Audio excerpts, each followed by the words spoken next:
What's up, folks? I am here in Asheville, North Carolina, a community that is still going strong with recovery, of course, from the most recent hurricane.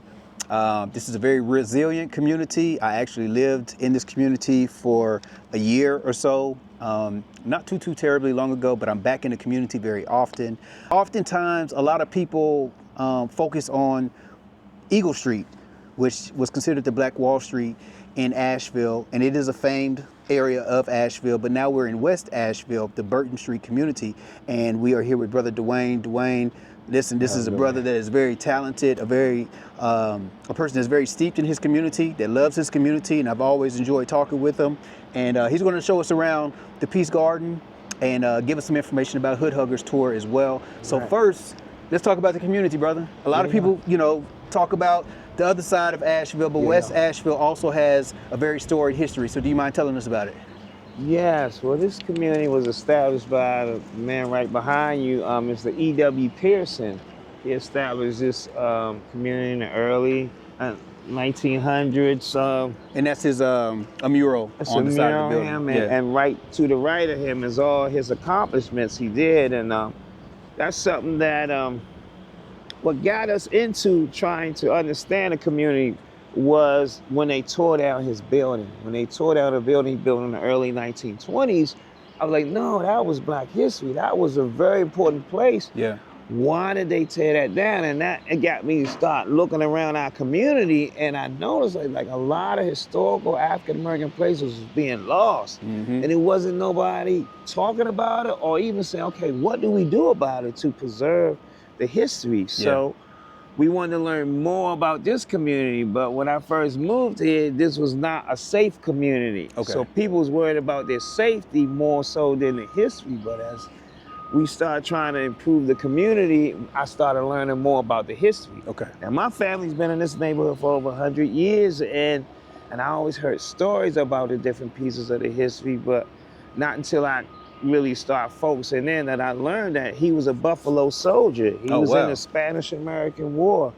He started this thing called the Agricultural Festival. It was a week-long festival that brought over 10,000 people, black and white, to this community. So that was separate than the Negro agricultural fairs? Was that something separate, or was they?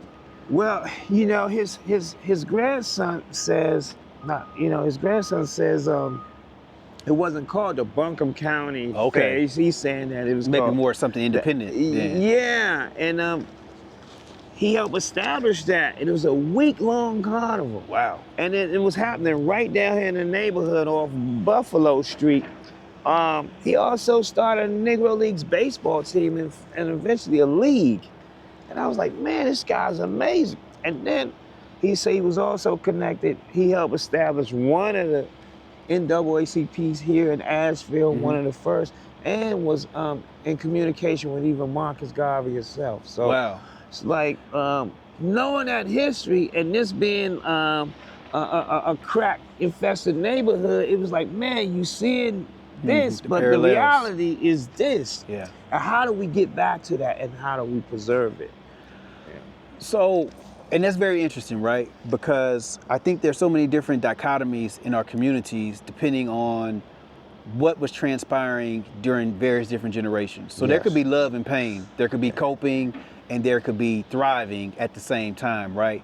And so, for one, Black folks in the mountain is not something that a lot of people think about in Appalachia, right?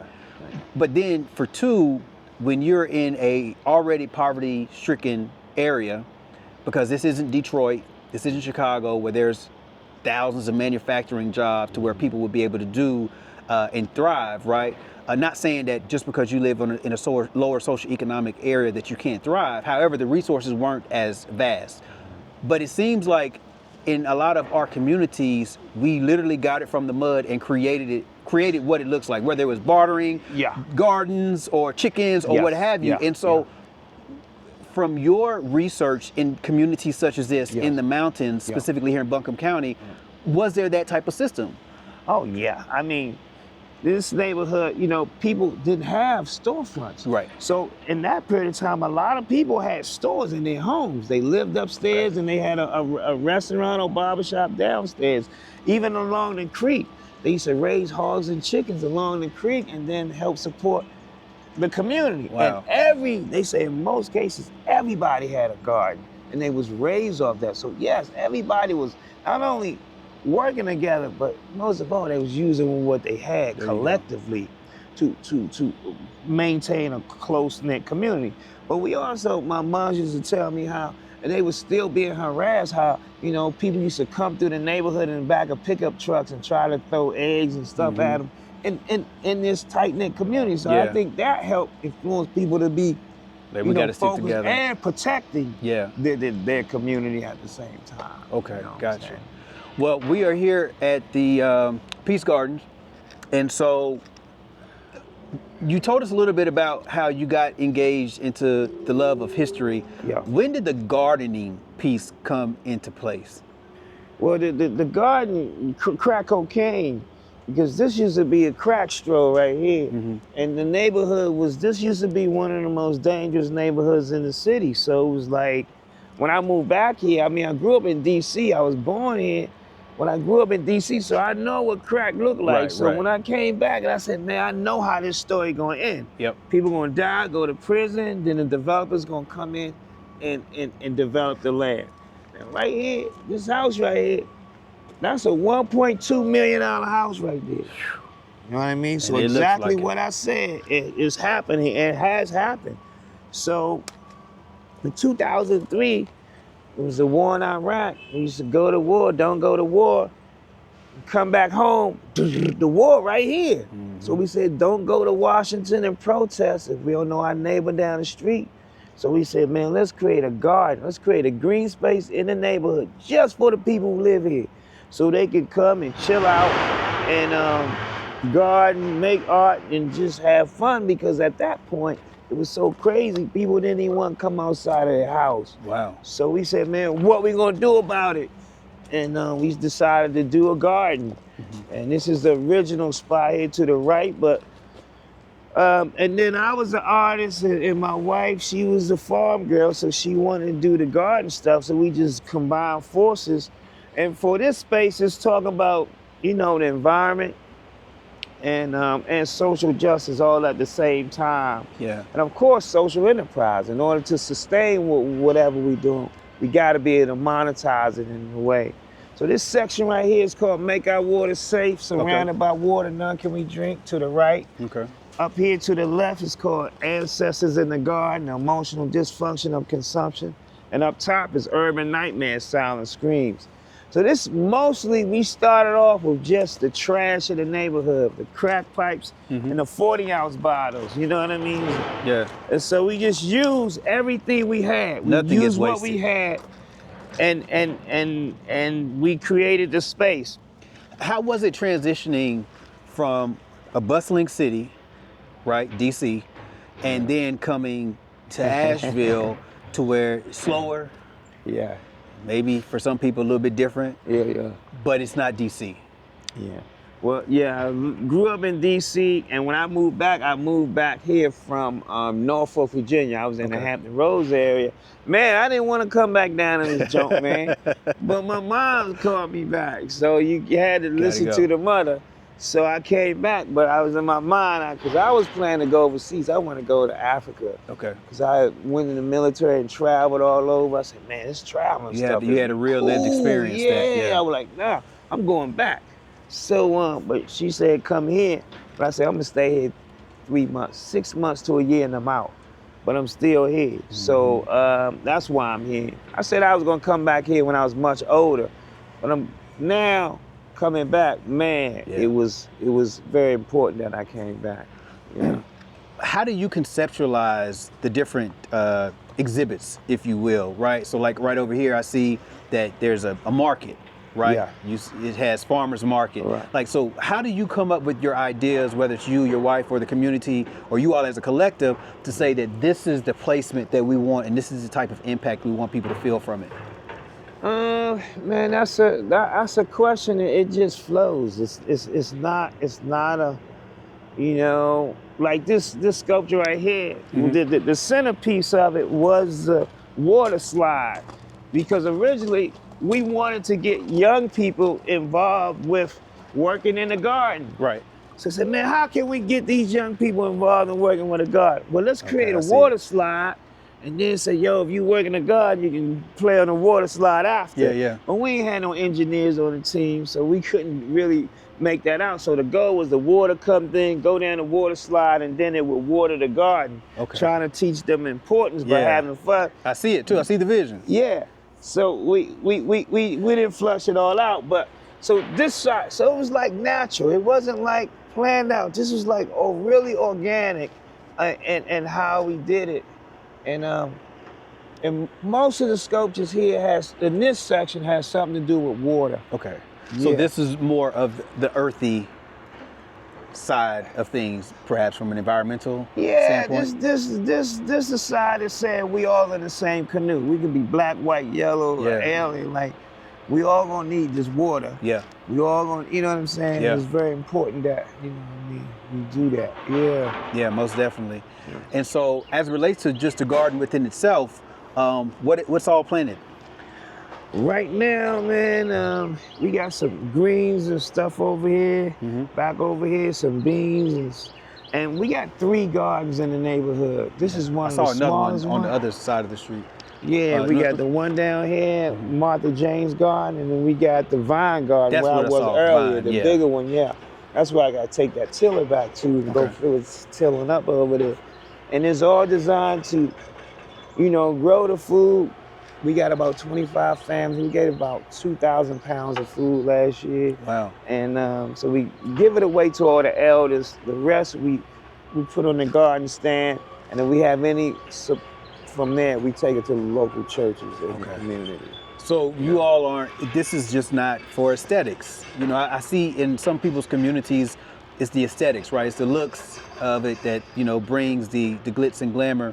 But there's a deeper gratification, not saying the other places aren't, but you all are actually out actively in the community seeking to give the food away. For real, yeah. It's a lot of work. And we growing everything from seed. Because we also have plants, and we have plant sale. In fact, we got a plant sale April the 27th. Okay. This year, Okay. And something else, it's the trash we've been picking up for over 20 plus years. But it's also historical places like they tore down that we say, hey, no, that's Black history. Yeah. They erasing that. It's just like over here. This school, the original school, like that building right there was built in 1928. But before that, it was like a 2-room schoolhouse.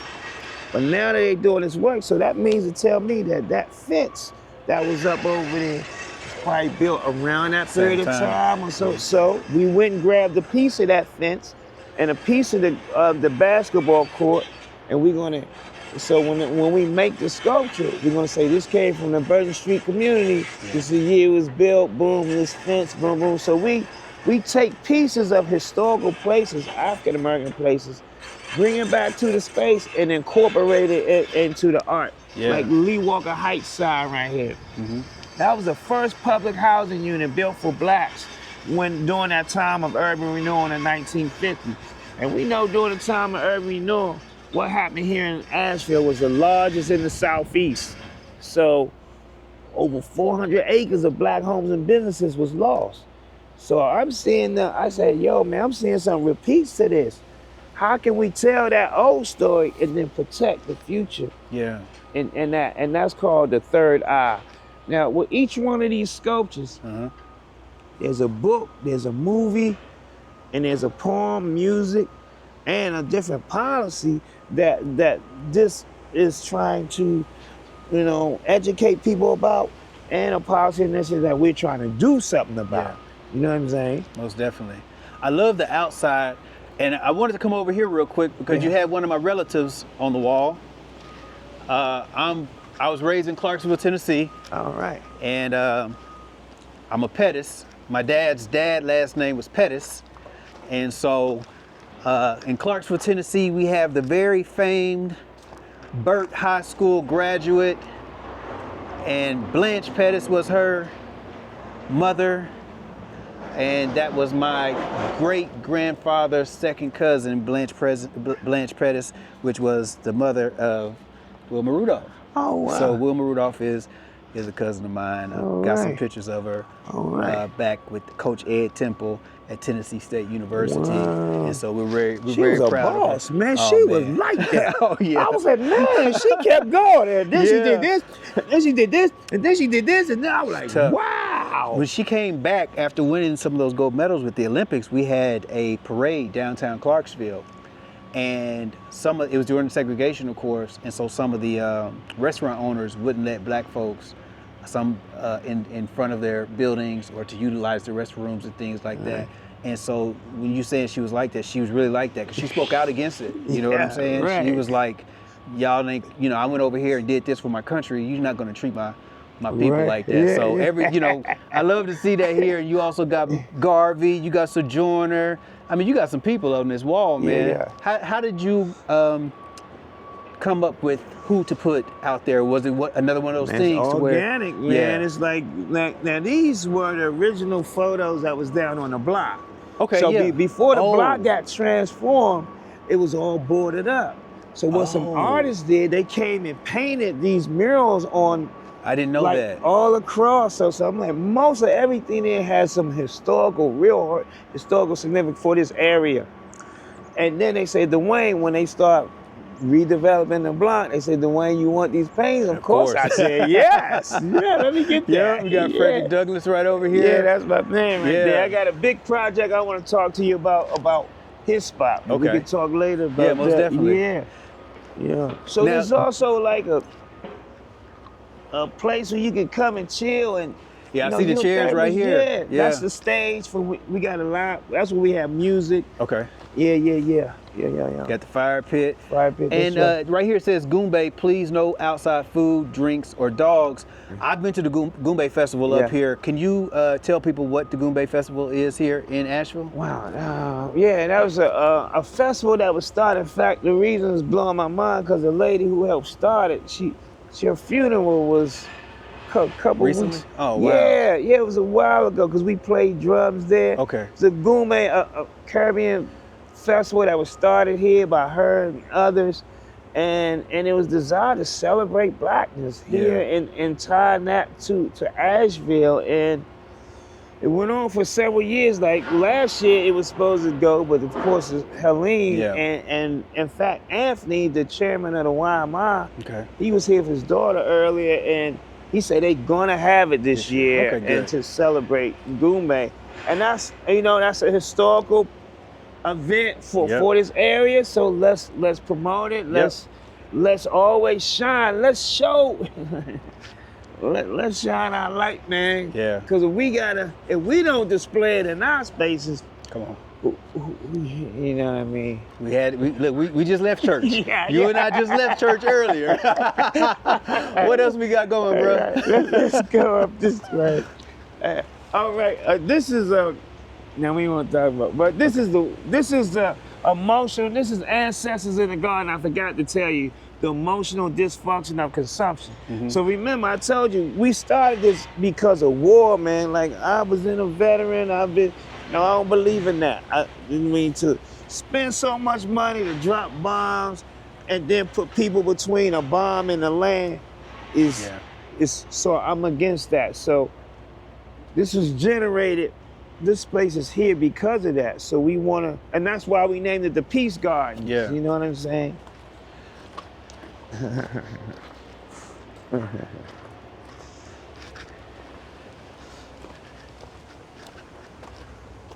My man Fred Sanford.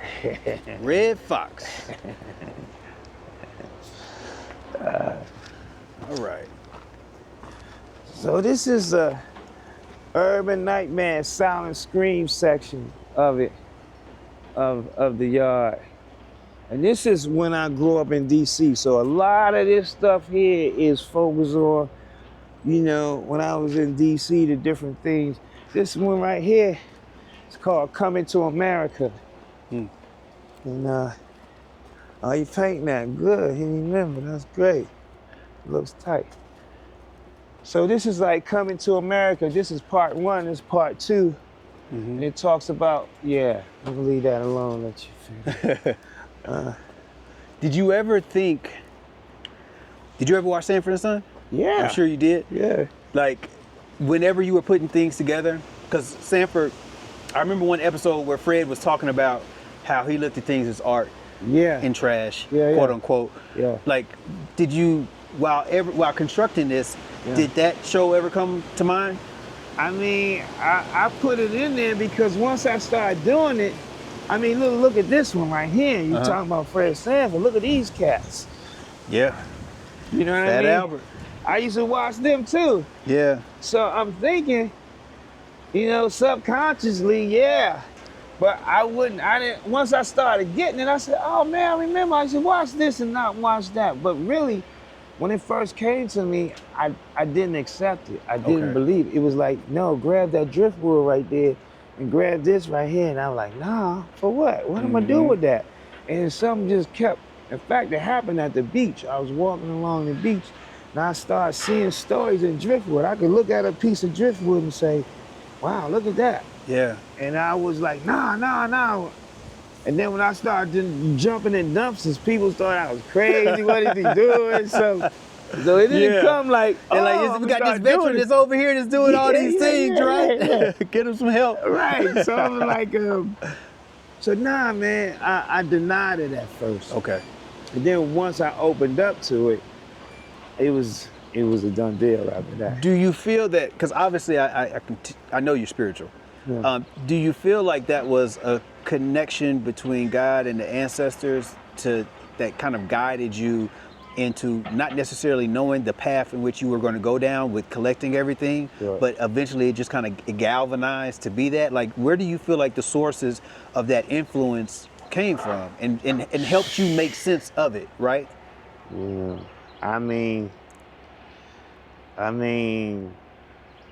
think I've always been a creative person, but you know, growing up, I never seen creative. You know, I used to go to the Smithsonian all the time and be connected in that. And people thought, "What you going down there for, my friend? What you going there? Ain't nothing down there. What you going?" So well, yeah, man, I feel I'm attracted to certain things. Yeah. And a concert museum down on Martin King Avenue. I remember really enjoying that. So, man, that's a hard question to ask. I can't say any particular thing. I just said when I opened myself up to it, it kept calling me, and I answered the phone. How about that? That's beautiful. Yeah. That's beautiful. It kept calling. So this is Driving While Black. This part 2, Coming to America. This called The Last Supper. Yeah. Yeah. And this section up here is called Why Vote.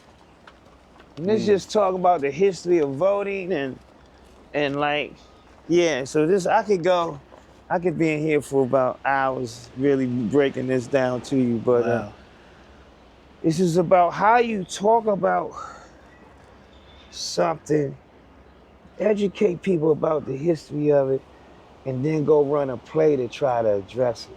Yeah. You know what I'm saying? This is beautiful, man. I'm gonna test my knowledge.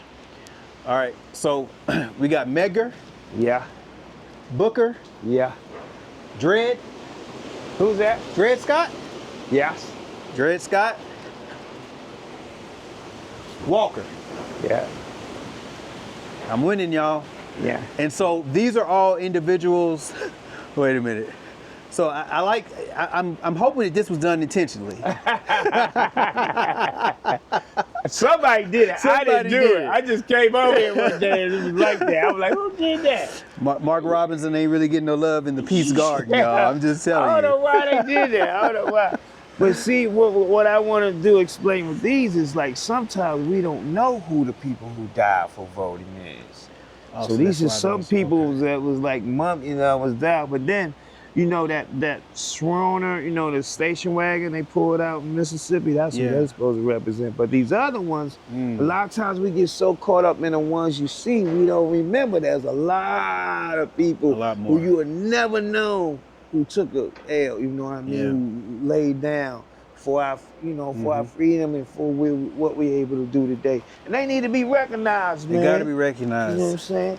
Now these are some cats right here that and this is these cats right here. And you wanna know who influenced me? It was these guys. Okay, run them down. This Elder Hayes, that's Isaac Coleman. And this is, Did it come to you? man, he was a newspaper, he's the first newspaper guy here in Asheville. Okay. Henry Robinson. Okay, Henry Robinson. Henry Robinson. Now, those Hopefully are the no cats. relation to Mark Robinson. No. All right. No. So these guys is the ones who help influence me, who probably got me into this whole history thing and help influence me around community and stuff like that. Them cats right there, they 100 with it. Yeah. Love it.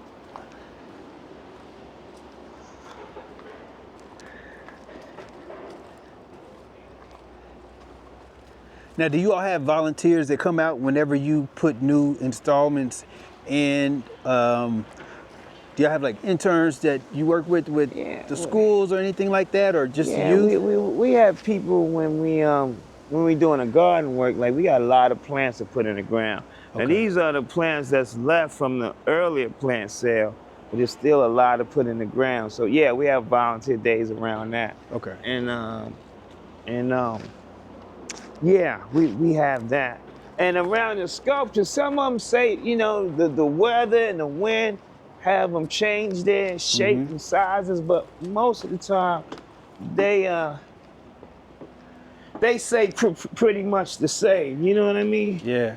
Now I saw this sign, or this mural painting, if you will, in downtown. Let's get right for Ezra and all the children in our city. What? I didn't know what happened. So it was her and it was Maya Angelou. The paintings were right next to each other, going down. I can't remember what street it is, but it was downtown Asheville.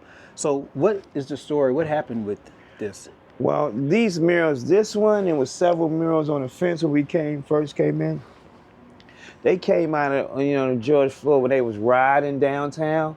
Same thing when the people went out and they bust out a lot of the windows of the stores downtown. Some artists came back and the city boarded them up. Yeah. Some artists came and painted on them, and they painted different images and all different stories.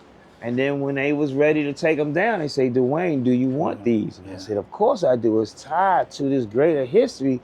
And that process is really what I think helped propelled us towards reparations, because it was like, okay, well, what are we gonna do? These people want, what are we gonna do as a city? Yeah. And so I think it was a very powerful thing. It's tied to history. Yeah. Most of everything in here is tied to some type of history that we want to be able to educate people about. Now, what I have to do now, I gotta go and label everything, because I had so much stuff here that I got over time. I got, okay, where did I get that from? Yeah. Okay, let me put what it was, why, and what made me grab it, and stuff like that. Yeah. Did Jenny did those, yeah, right? Jenny Pickens? Yeah. Yeah, so these are the unfortunate souls that were lost during the Birmingham bombings at 16th Street. And there is one that's still alive. I believe that she's blind in one eye. Really? I can't remember what her name is. And I don't want to get on here and say it and it'd be wrong. But so is this kind of like where you all may have like board meetings or anything like that? Classroom, yeah. This is a classroom. This is where we come and have discussions. This is where we want people can come and read. In fact, this is the biggest shelter spot in the garden, and it's for a reason. And our goal is try to get us to learn more about who we are and about our community and stuff like that. And to do that, we gotta have, how do we make it as simple, as easy as possible for people to do that? So yeah, this was done by a group of architect students one summer, because this used to be a big tent over here. In fact, we started a Green Jobs training program out of this same location when it was a tent. Wow. And then these architect students came and said, we want to build you a structure. And we asked them what we want. I said, well, I want to be able to look out over the garden and see, see the community center and stuff like that. And they built it to our specifications. And I want you to use all repurposed, recycled materials. Yeah. And of course, that's what they did.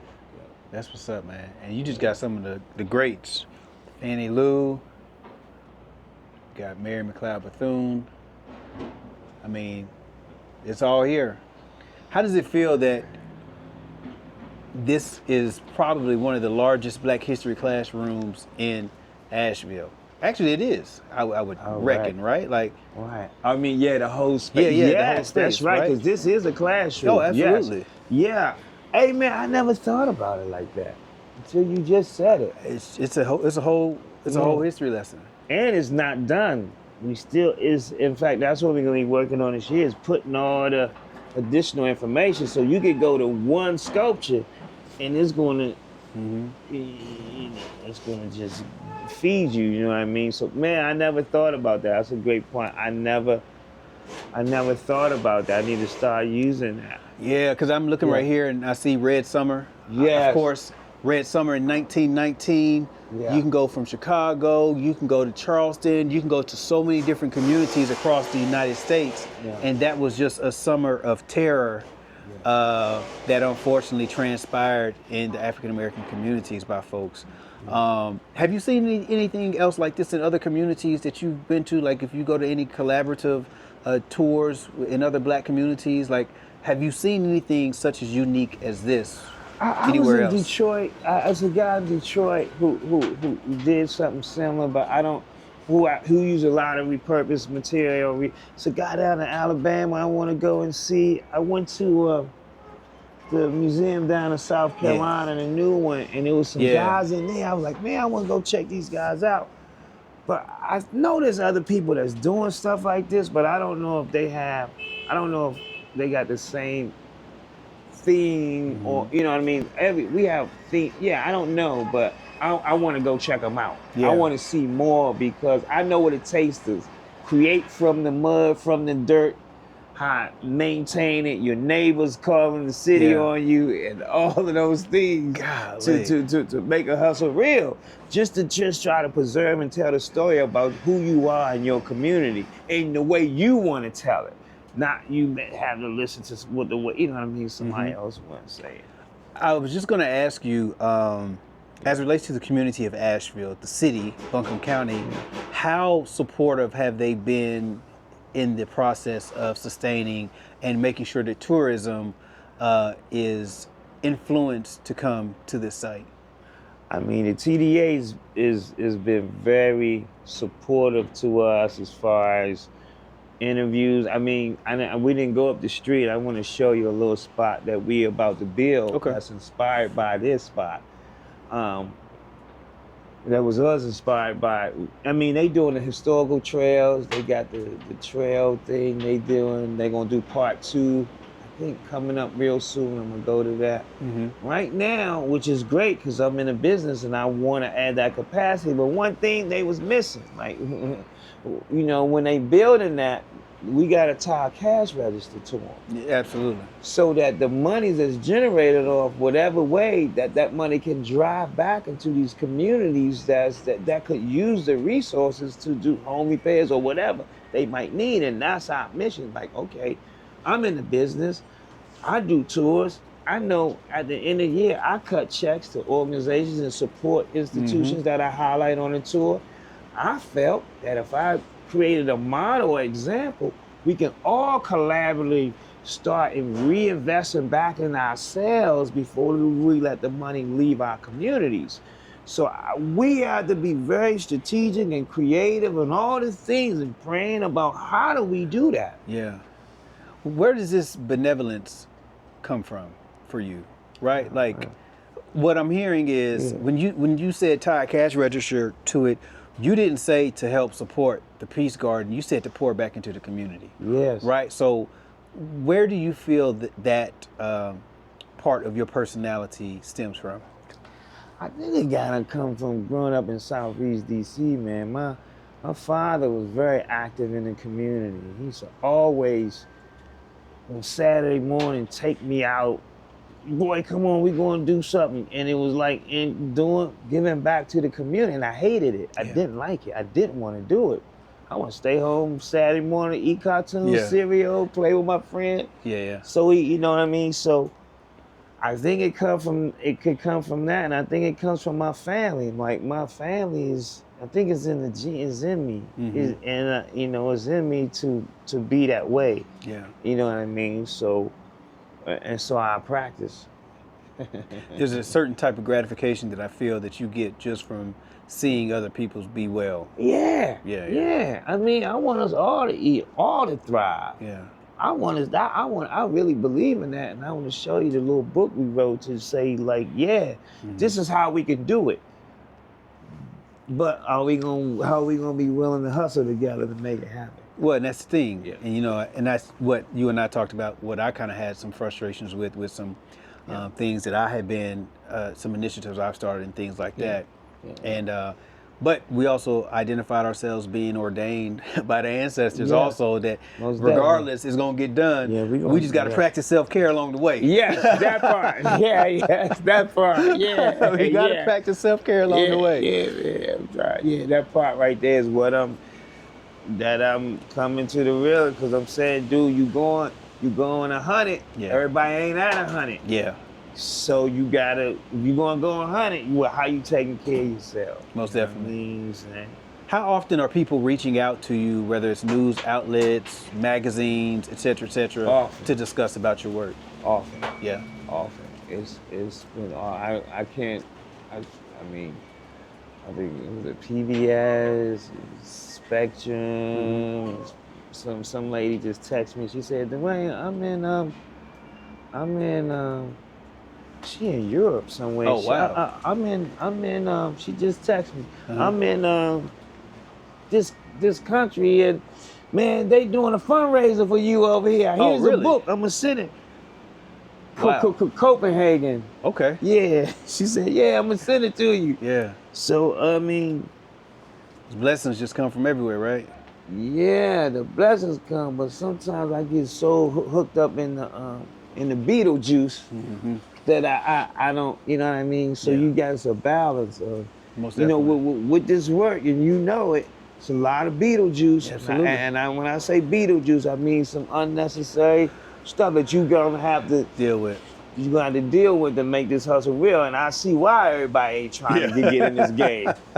You see? It can be a double-edged sword sometimes, right? Yeah. So for you, when you come through these doors right here, and then you make your way over here, and you walk over here, and you see the community center that has been such a staple in this community. But prior to that, you see the four little girls right here. Yeah. I mean, this is a money shot to me. Yeah. Right? Like, to me, this is looking over some of the Appalachian Mountains. Yeah. But it's a different purview, right?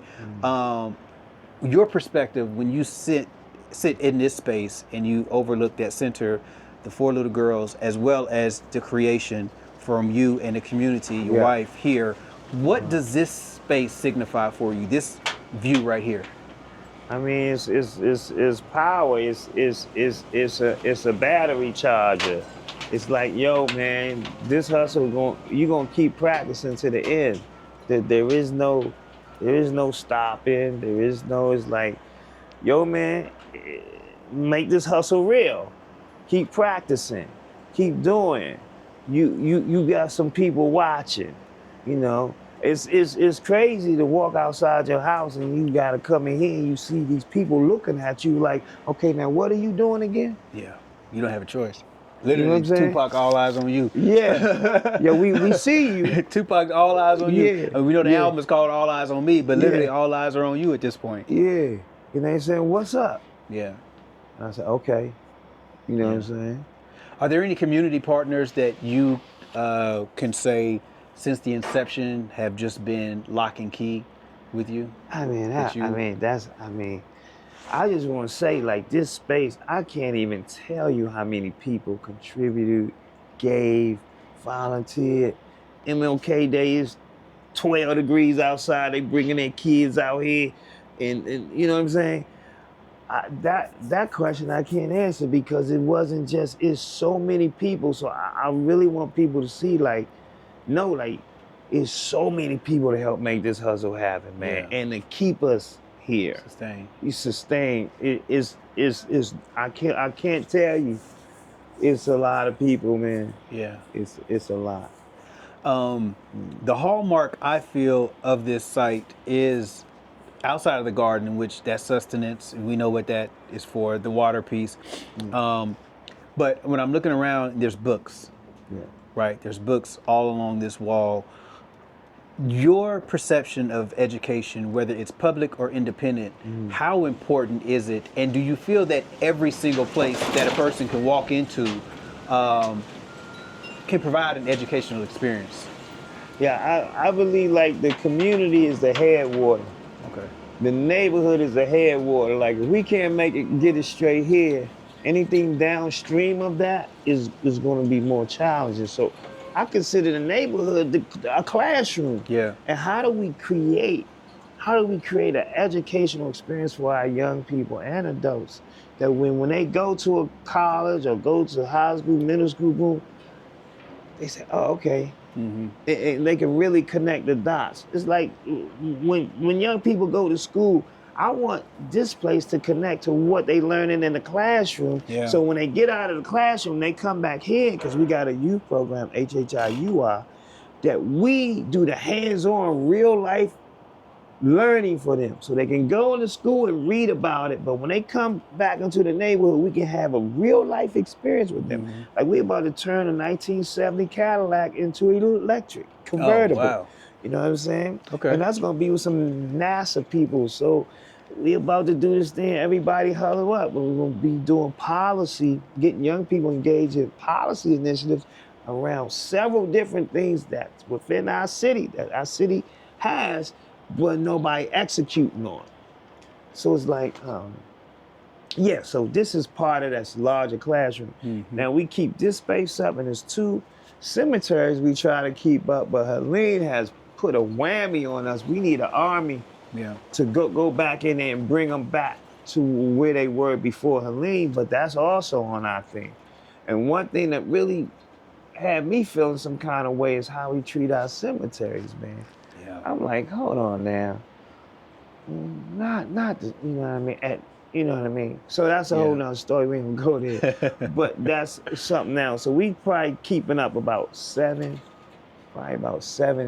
spaces, because we also consider these spaces as healing spaces, a space you can go and say, okay, you know what I'm saying? Yeah, to reconnect. Yeah.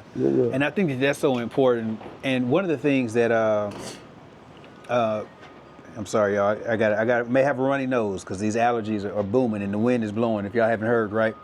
One of the things that I greatly appreciated about your tour when I took it, and I don't want to give it away, but we started it at Stevens Lee, which is a predominantly black. That was the first black high school here in Asheville. One of the largest. One of the largest. Yeah, only high school in Western Carolina for some parts. Yeah. And then I didn't know, and this is going to be the last thing I'm gonna give away about it, that it's a George Washington Carver edible forest. Yes. That's there. Can you discuss what that even is? Well, that was started by some permaculture couples, a permaculture couple, and I think it was called the Bountiful Cities Project initially, and then and it was started by this group called City Seeds, and then later. The same lady that who helped start Goombay, she was on the board of this thing called City Seeds.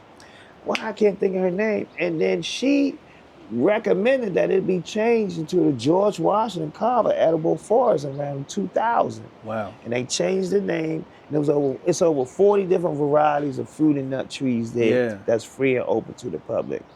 Man, that's amazing. Do we have many of those in North Carolina, the edible? I don't know. I think this was one of the largest. Okay.